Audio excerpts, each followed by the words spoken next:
This episode, I sit down with Duncan Forbes, a man on a mission to improve men's physical and mental health and lead a life with purpose, identity, and strong values. We go deep into the life-changing moment Duncan had and how to overcome society's barriers that place on us. If you're ready for a real, thought-provoking discussion about values, identity, and personal evolution, this is The Growth Concept.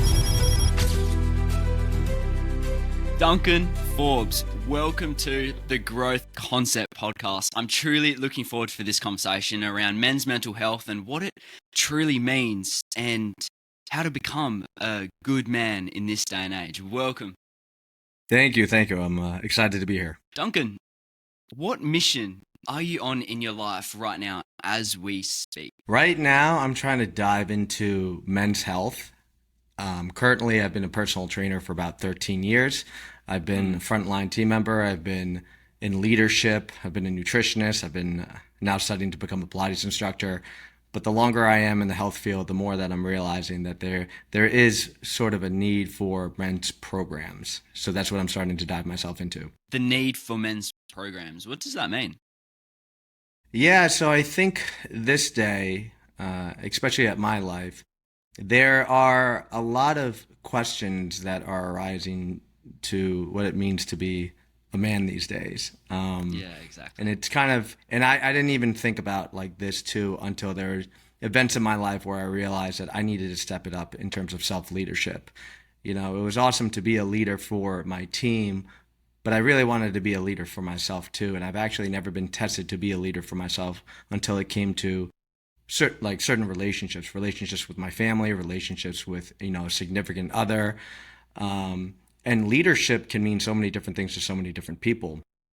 But as I continue with the preventative care, in terms of the physical capacity, I am starting to notice that not many men are asking for help when it comes to even just the simple strength training or just professional help from a personal trainer.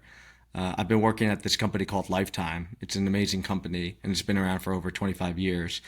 We do a bunch of programs at Lifetime where like a 60-day, 90-day program, and just the most recent one that I participated in, there was only like 100 people that participated in, about like 75 people that participated in the program. It's a very small club that we work at. And apparently there was only 30% of men that were asking to be a part of it, and the rest, and the 70% were women. And I've also, with that point, was there particular characteristics in the males that asked and showed up compared to the ones that didn't? Like, I just want to break that down quickly. Yeah, very. So from my own personal experience, it definitely does seem like in the area that I'm at, it's more of a suburban area. There's stay-at-home moms that definitely take care of the children, and there's a lot of men that just like go into the city or spend more time, providing. But what I'm starting to realize too is that the place that I'm working at, there's a lot more community for the women than there is for the men. And not whether it's not like a bad thing or not, right? I'm starting to notice too that when it comes for asking for help, it's a very different I would say language for men to ask for help than it is for women at the end of the day.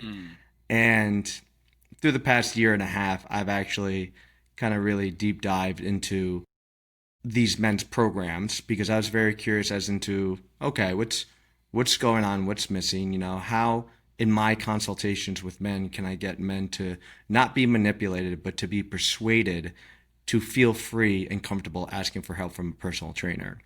So most of the information that I'm going to give you is from a previous experience, but also from a program ran by Connor Beaton, Man Talks. And, last October, I went to this men's retreat, and I've never been to a men's retreat before. And for any listeners on your podcast, what is a men's retreat? Do people just sit around and just talk about like emotions and everything like that? I will tell you that this, yeah, or have a beer. I will tell you that one, there was no drinking, which was very interesting. We had our own chef that cooked very holistic, healthy foods. But I would say that it was probably the most intense 4-day weekend that I've actually ever been in before. I went to this men's program not really expecting much, but I was going for preventative care because a personal trainer in the healthcare system is part of the preventative care system. Yeah. And that's more of the physical aspect. But how can I coach not only other men, but myself to be preventative when it comes to building emotional and relational intelligence when you deal with a significant other that you truly care about?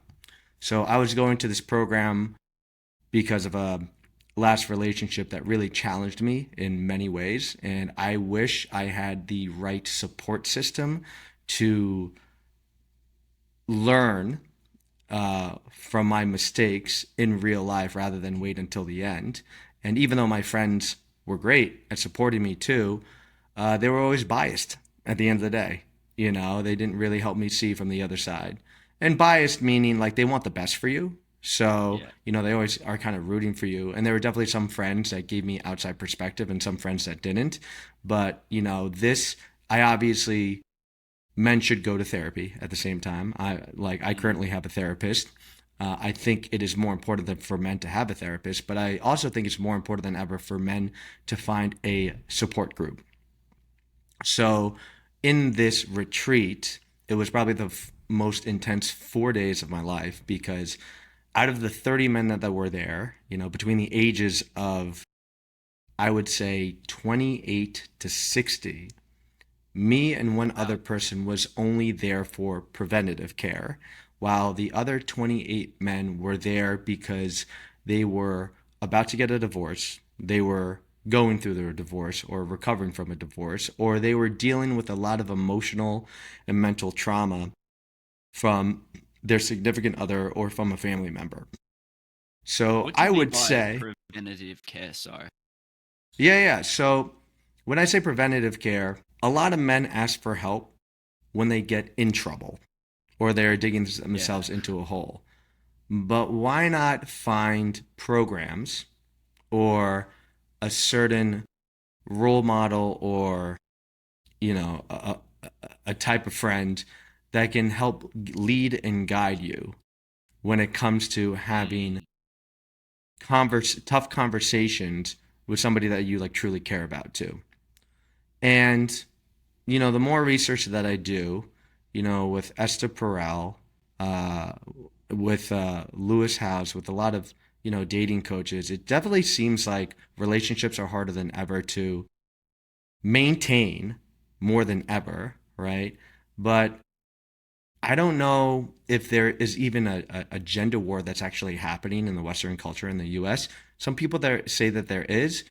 Maybe New York City is really its own bubble itself, but across the country, it definitely seems like the idea of dating is actually becoming a lot more difficult and not even like worthy for apparently women to be a part of, you know? So Yeah. there's Interesting you bring that up because as I've gotten older and spoken to different people, it's something that is shifting drastically. Like the dating dynamics, family dynamics, like I've said in the podcast before, that obviously our grandparents, for example, they were very traditional. Our parents, they're still somewhat traditional, maybe easing into it. And then, boom, our generation, the script has completely flipped somewhat. mhm, And mhm, that can be good or bad. But mhm, I feel the changes happen so quickly. There hasn't been enough research or adjustment needed for the males and females to really reground themselves with the values that they're mm, going into that relationship, which I think's really interesting and just observing that. Obviously, you were saying that you struggled in your relationship. What mhm, part of it did you struggle with? Was it being a man, not knowing how to show up as a man, or was mhm. it something completely different? Yeah, great question. I think, you know, for the most part, you know, with all my previous relationships, I would say we would have similar values.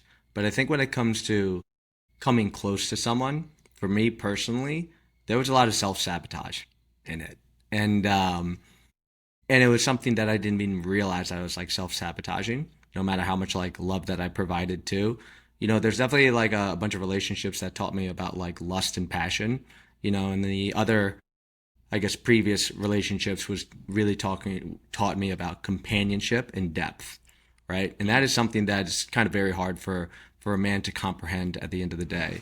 Because when we're looking for significant others, are they going to be either a love story or a life story? And, at the end of the day, I would say too, there's a lot of, as Americans, there's all these problems now that into what does it mean to be a man? What does it mean to be a female? What does it mean to be a supportive partner and so forth? And there's all these problems that Americans are trying to solve. But because humans are that complex, all these problems can't technically be solved, but they're only just paradoxes that we should just manage. And we need to manage that not only through communication, but we should manage that through comprehension. We all talk about how communication is so important, but if the other person's not listening and taking into account that other person's need, the comprehension part, it's just going to go back and forth into an argument rather than just a discussion itself.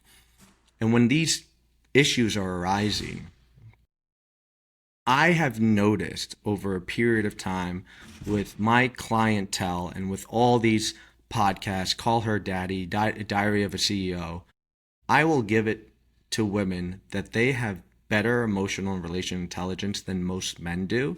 And it's because they've had more support systems for much longer and have been talking more about ideas on like their needs with other women and so forth like that. It's only just until recently that I'm starting to see that there's also these men programs that are starting to rise too.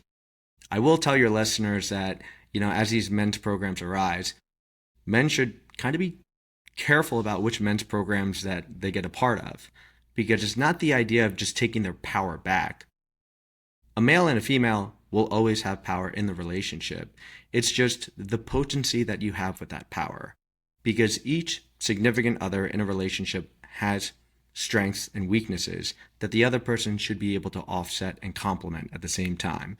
So there are a lot of men that, think about, the power struggle, like I'm not necessarily being a provider, which is another new thing these days because women do have access to more resources, to more jobs, and to higher pay than ever before. So if a female can currently take care of themselves, right, then what does it mean to really, have a significant other than a man that can just provide a roof over their head? So it's very interesting because, there are some people that say that the feminism movement has not done a good job at all for our culture. There's 3 different parts of the feminism movement too, which a lot of people don't realize. But what I would say is this about that feminism movement. It provided a community for all women to discuss more about problems, but how to solve these problems, and it promoted independency. Now, whether that's good or bad, that we'll only be able to figure that out over a period of time.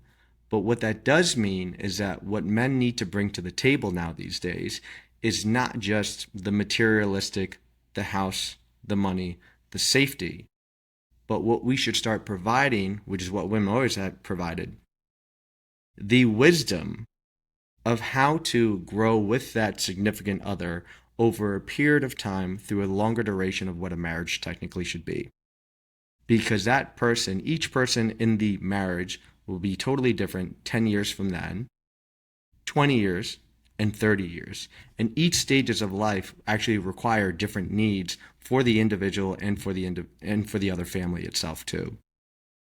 So going back to the men's retreat, it was astonishing to see how many men were in pain and had so much shame on themselves. They actually felt that they were shame itself.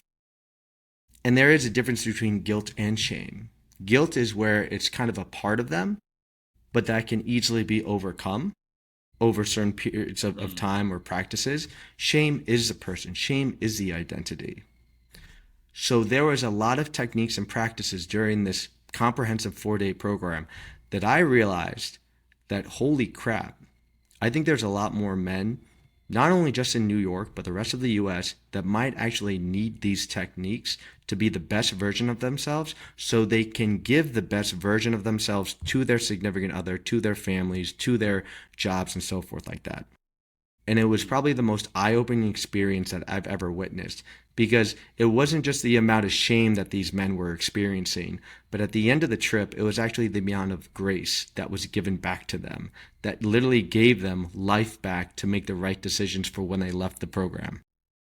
This retreat, what exactly did they do so different to make you realize that, like, to visually see and have this massive shift you had? Like, because obviously there's heaps of communities like run clubs, gym communities, but Mm-hmm. this retreat in particular absolutely Mm-hmm. changed your perspective, it seems, on mental health Yeah. and men's values, becoming a man. Like, what have they Yeah, done yeah. differently, do you reckon? To your readers, what I've noticed, sorry, to your listeners, what I can tell you is that, like, I guess the annoying thing that most women say is that, like, why does my husband not open to me, right? Why doesn't my husband not communicate with me their needs and so forth?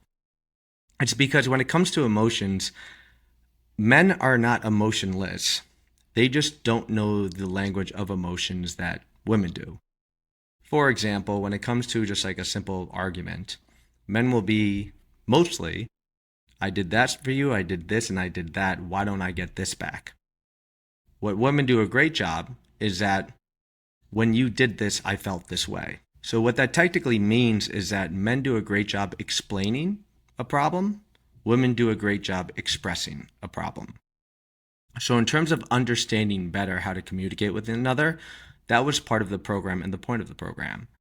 But what Connor Bean and his team did for the rest of the entire, crew was make a safe place for these men to trust each other and to literally let a bunch of layers and walls deconstruct and open up so everybody could actually see and feel each other's shame and guilt. Because there is another saying that says, grief not witnessed is not processed. So when a man starts showing his grief in front of other men that he can trust, the process for them to get to the other side becomes a lot faster and quicker. And it also feels a lot safer too. This sounds very familiar with a lot of like women's retreats when they go on yoga retreats and so forth like that. Yeah. We did do exercises. We did do movement stuff in the morning. We actually did a lot of breathing techniques too. There's actually different types of breaths where you can relax a man into a certain state, but there are some men in the program where they're not open enough that there's certain breathing patterns which actually gets them excited to express and to get them out of their comfort zone, which is a very interesting tactic as well. Yeah, right. But what they definitely used was a lot of Carl Jung work, shadow work, that was able to have men kind of learn about their archetypes that they have in themselves that's holding them back from taking the next step into being a better communicator and understand whatever sabotage that they're doing, which architecture is actually taking over from that. Mm. Interesting. Interesting that you brought up the whole breathing technique, because at the moment Hmm. I'm reading the book The Way of the Superior Man. Have you read that book before? I have not. Nope. Definitely recommend. It's very different, especially with Hmm. everything going on in this society in the Western world. It's Hmm. real different. It's deep, especially in the breathing and understanding the emotional and relation connection between males and females, and the way you breathe can change like your intimacy in your relationship. I did not know that, like, even that had a Hmm.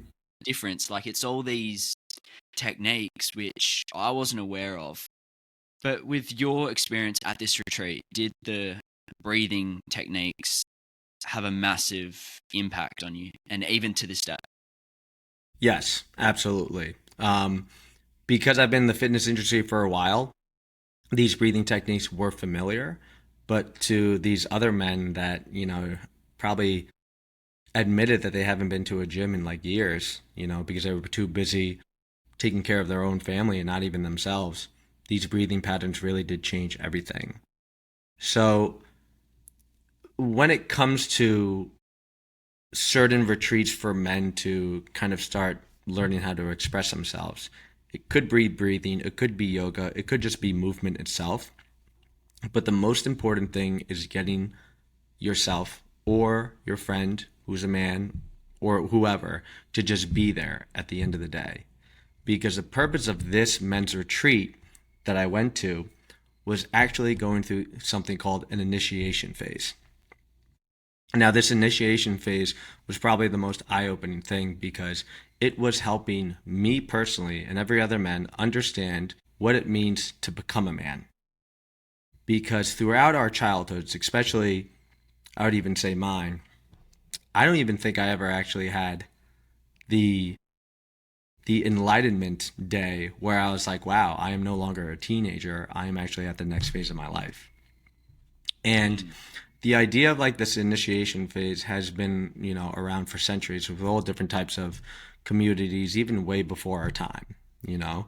And these can actually be different communities with like the Native Americans going into these caves, taking a boy from the community, taking them out into the wilderness, into a very dangerous area. It could also be in like, the mountains, or it could also be in caves that, it's very dim and narrow.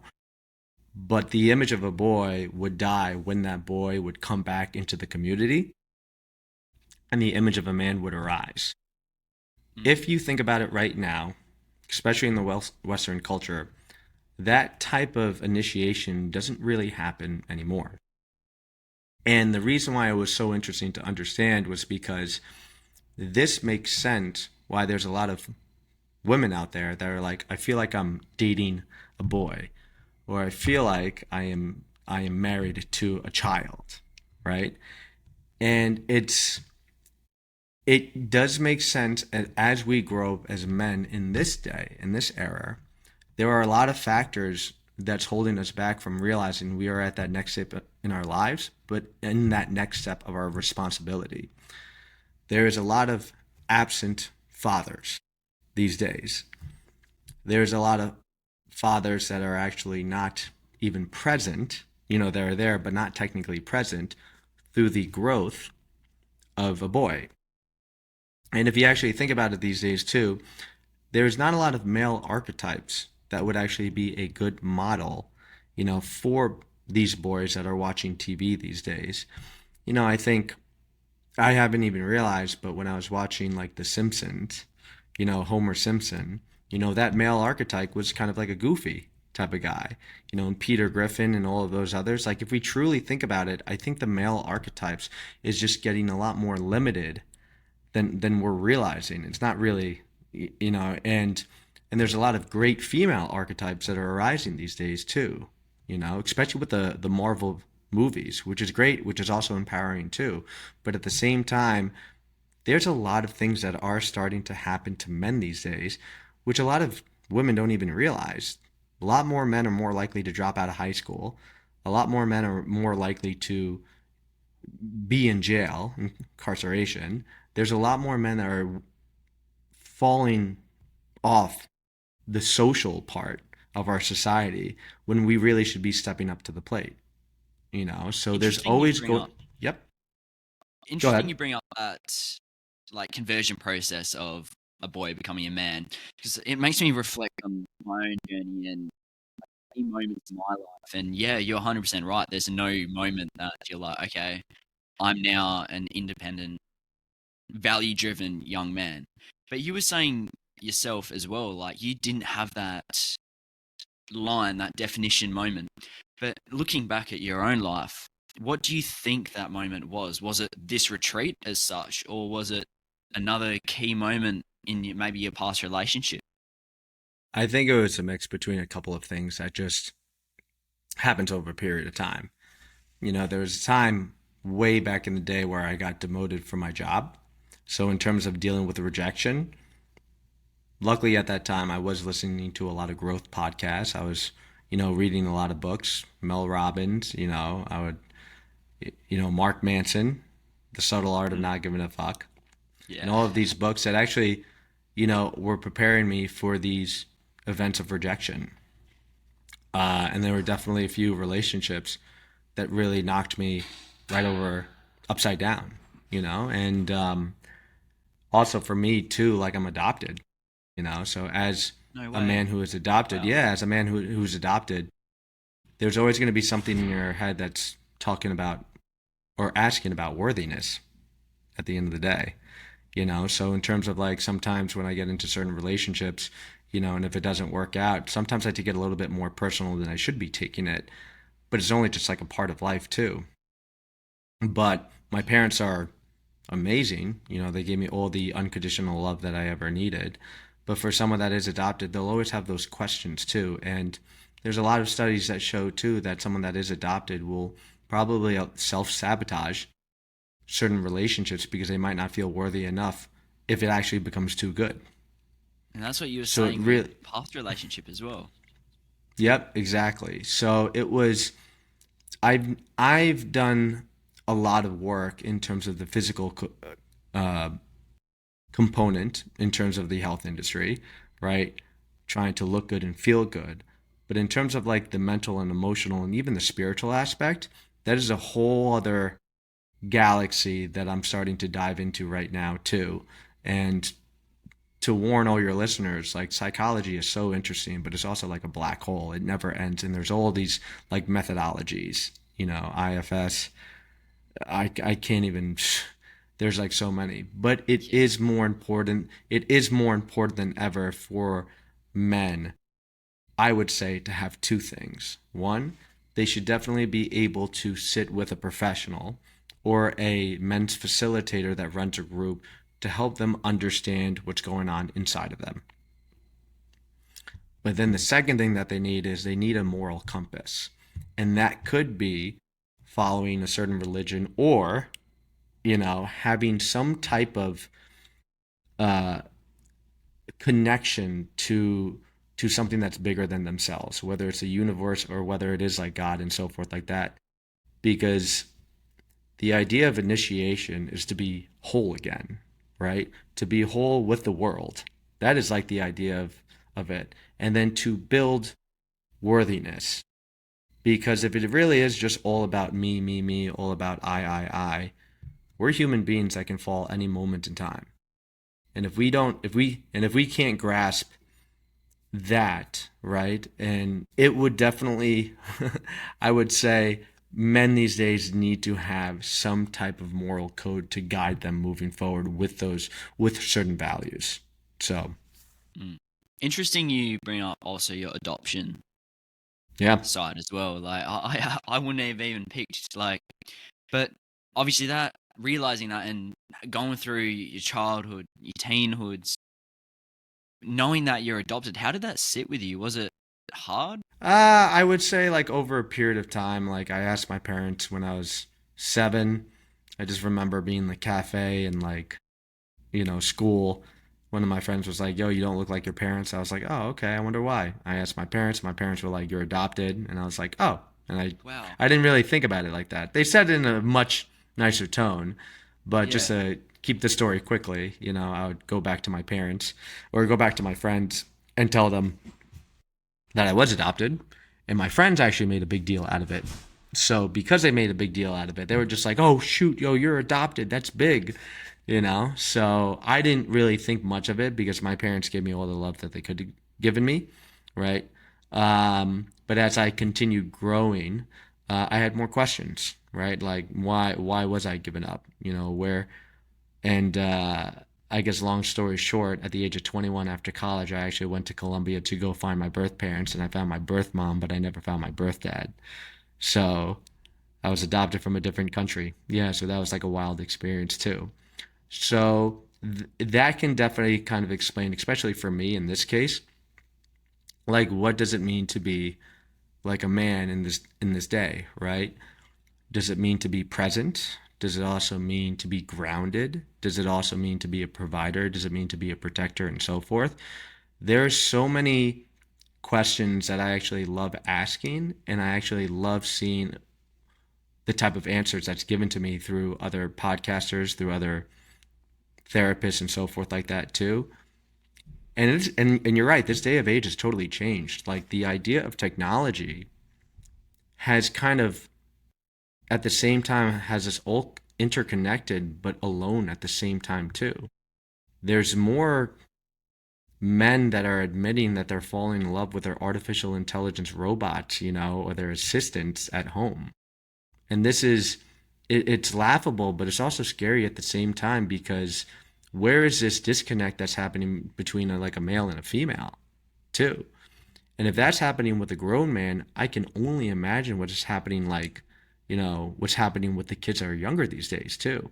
And being in the personal training industry for over 13 years, the past 5, 6 years, I am actually seeing a huge difference with how women and men really think of themselves, or I would say boys and girls think of themselves in the middle school and the high school ages at the same time. So young.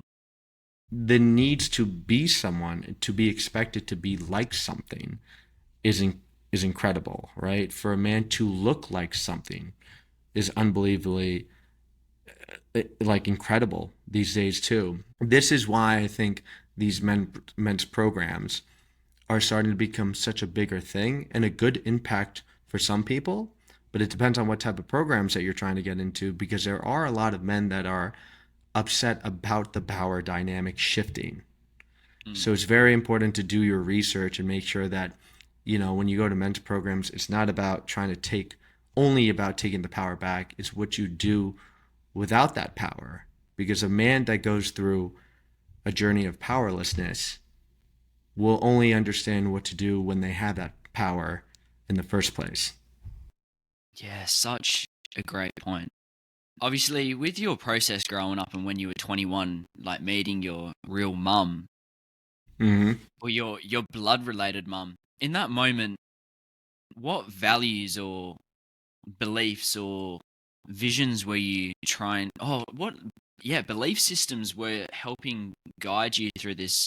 I'm assuming if I was in that situation, it'd be a difficult process to Uh-huh. stay grounded. Yeah, What I think, belief system? when my birth mom was hugging me, she was obviously hugging me 3 feet away from, I would say, my real mom that raised me, right? So as my birth mom was hugging me, the corner of my eye, I was looking at my birth mom and I was looking at my real mom, that was crying. So I would say it was a lot of confusion. The values didn't really come over a period of time, right? And what I did realize in the past couple of years is that for a man like me, it's not like I was afraid of commitment. I was afraid of rejection when it comes to relationships because the divorce rate is obviously high, as we all know that. And the biggest rejection is divorce, from my point of view. So to not get divorced, I just don't need to get married. And if I don't need to get married, I don't need to be serious in relationships.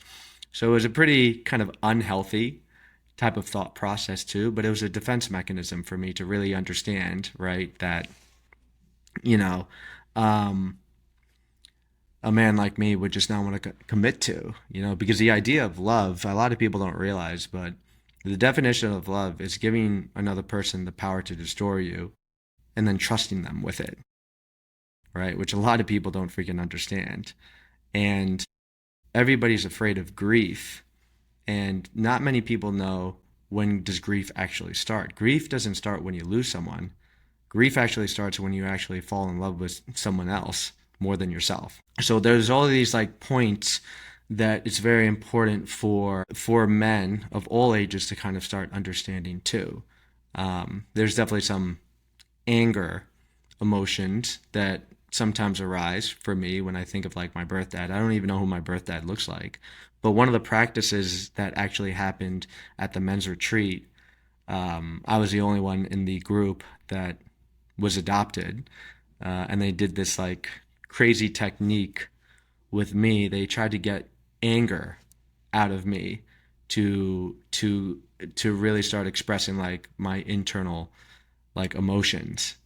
Help me visualize I that. will. I'm like Yeah, yeah, yeah. imagining like a So, little hut in the bush or something, and a bunch of men just like well, be angry. Yeah, yeah. Well, I'll tell you this. I would just imagine 30 men in a circle, right? And they Okay. call me into the circle, and I am sitting in a chair in the middle of the circle. And then, you have Connor sitting right in front of me, and then discussing how I am feeling, right? Or I want to say, not how I'm feeling, what am I feeling? Because women do a great job expressing how they're feeling. Men, in terms of language, it really should be, what are you feeling right now? Are you feeling tingling? Are you feeling anxiousness? Like, what are you feeling? Are your feet feeling like they want to run away? That is what men can actually do better at, when it comes to that emotional intelligence. Mm. But with me, I was sitting in front of him, and I was just starting to do the best I can to explain how I was feeling. And then what Connor did was he actually had a couple of men stand up and start grabbing me, like, in my arms. He had another one of his coworkers be in front of me, and he wanted that person to pretend like he was my actual birth dad, right? Wow. So it was an experience that I did feel like helped. I don't think I really needed it because I felt like I was over that chapter. But what I did feel at the end of me trying to get like really angry and try to, like, I almost tried to hit the guy in front of me, right? Um, and obviously I didn't, but through all of the thing only lasted about 6 minutes, 5 or 6 minutes. But what was going through my head was, maybe this is why I play a lot of contact sports. This is probably why I loved playing rugby back in college, because I just loved getting myself hurt. And the reason why I loved getting myself hurt is because I deserve this. And did I deserve this because I was adopted and I'm not worthy of everything? It's definitely that type of complex thinking that, like, Wow. if you start really exploring it with like a professional, it's some really interesting stuff, right?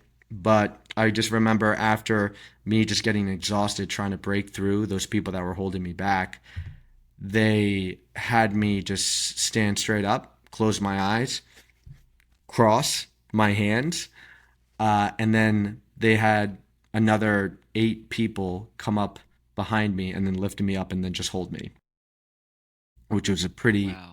crazy experience. It was a lot of somatic therapy, a lot of somatic techniques at the same time too. A lot of Carl Jung shadow work, but a lot of somatic therapy.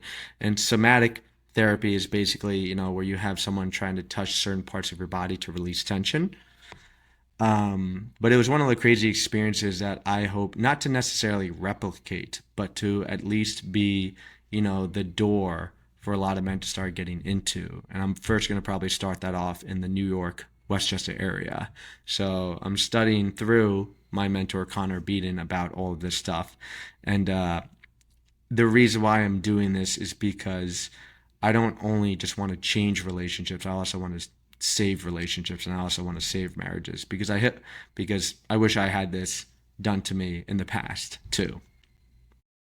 I think what I've gotten from that point is the depth of situations and events in your life. Like, the thing you may not think is very, what's the word, big, or the thing that you went through, you may wouldn't have a big impact. But really, if you look at like the effect on that compounded over time, then that keeps coming up. And I think, just based on your own experiences, like, you address that, you move forward, and then you came out more aware.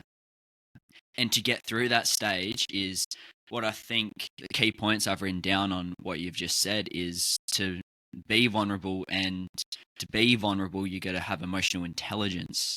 And to have Hmm. emotional intelligence, you got to be open. Yeah, And I yeah. think that process is what the men these days are lacking. And that's going to obviously affect mental health, relationship dynamics, family dynamics, etc. And it's just Hmm. interesting to see that pan out in your life. With your approach to being a man, you were saying that values came later in your life. Hmm.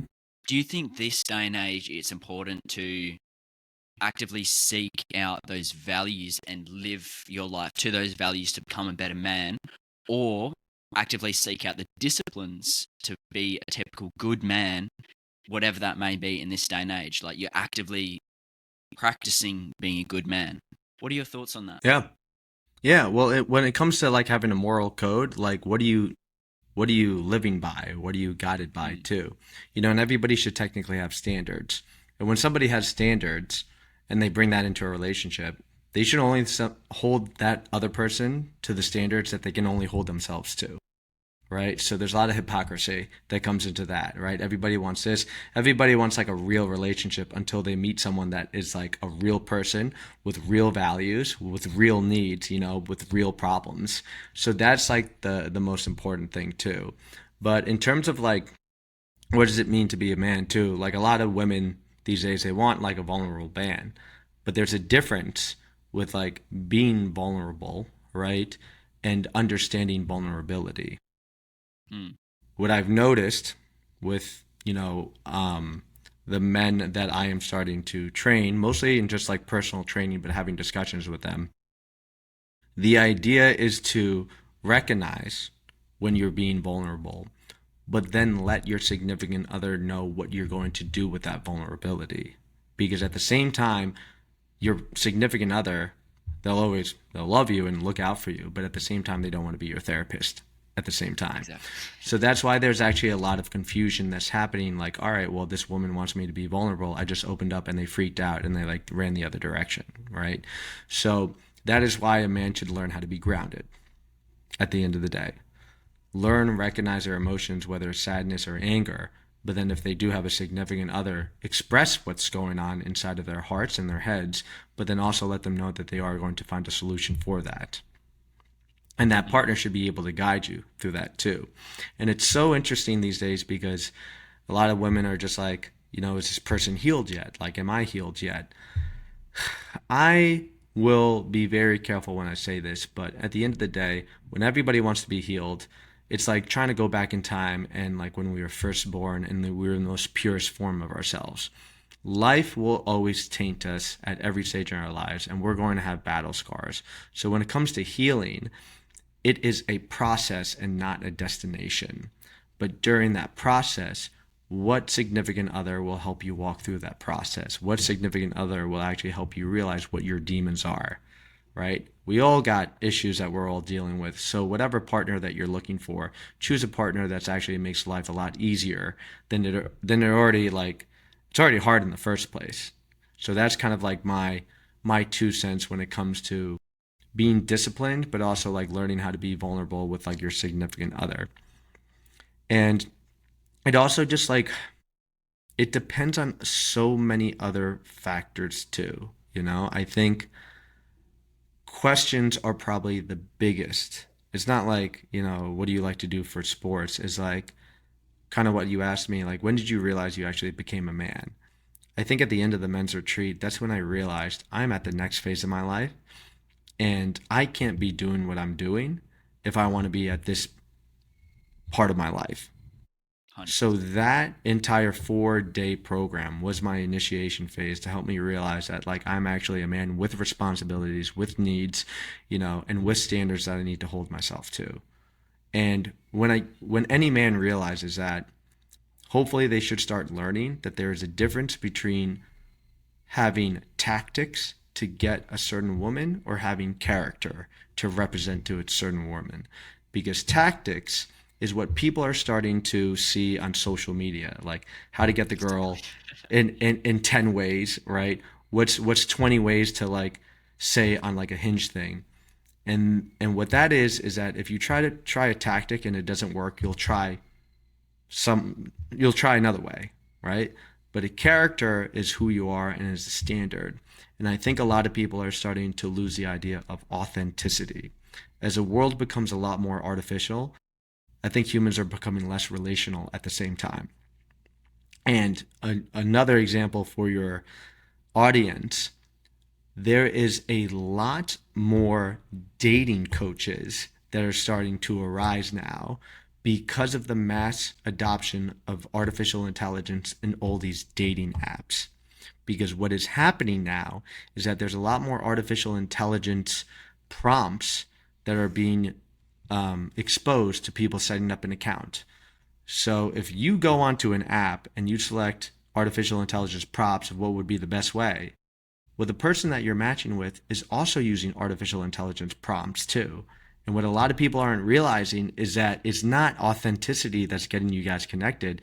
It's the not just algorithms, but artificial intelligence that's actually doing the speaking for you. It is a very scary thing, and that's why it's important to understand these changes that's happening with society at the end of the day, right? So authenticity is going to be the most important thing more than ever when it comes to trying to build a connection. And the last thing that I'll probably say too, when it comes to like being a man, how can you turn conflict into connection? There is always going to be conflict in periods of time in a relationship and in a marriage. It is more than ever easy to come out of a relationship and a marriage, but it is harder than ever to stay in it. So that's probably what I would probably think about. Duncan, wow, this conversation has been absolutely amazing. I love the depth we've gone into like becoming a man, and even like if you're a female, like listening to this as well, like you can understand your man more with this conversation, which I Yeah. think that's also half of the equation as well. Duncan, I got a couple last questions for you. If you Sure, could man. go back to your younger self, what would you tell yourself and why with the knowledge and wisdom you have now? Oh, that is such a great question. I wouldn't want to change time, right, at the end of the day, but I would say um, enjoy enjoy the moments with the people that you love, because you never know when it's going to be the last time that you're going to see that person. There's been a couple of deaths from friends that I've been close friends with over the years, and it's definitely affected not just me, but a lot of other people that I knew personally at the same time. So just doing better at enjoying the moment. And I would also just say to myself too, like if you truly care about someone, don't play games. Be more honest, honest with yourself and honest with others.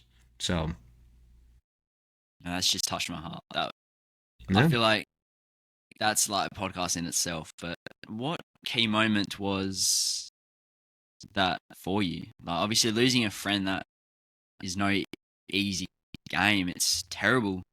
But was that the key moment that made you realize I gotta like you never know when the imaginary clock on your head's going to go? Yeah, I lost one to testicular cancer, and I lost another buddy to drugs. But the one that I lost to testicular cancer, I met him through my job.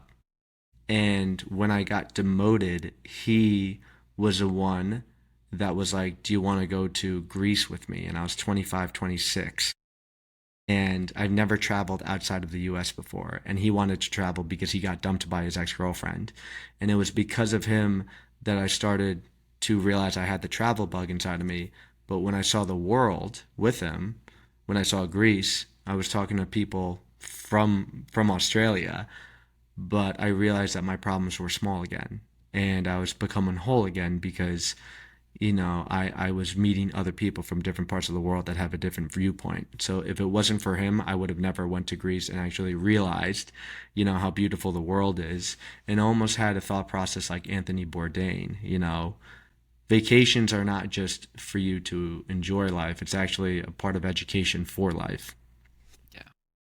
I absolutely love that point.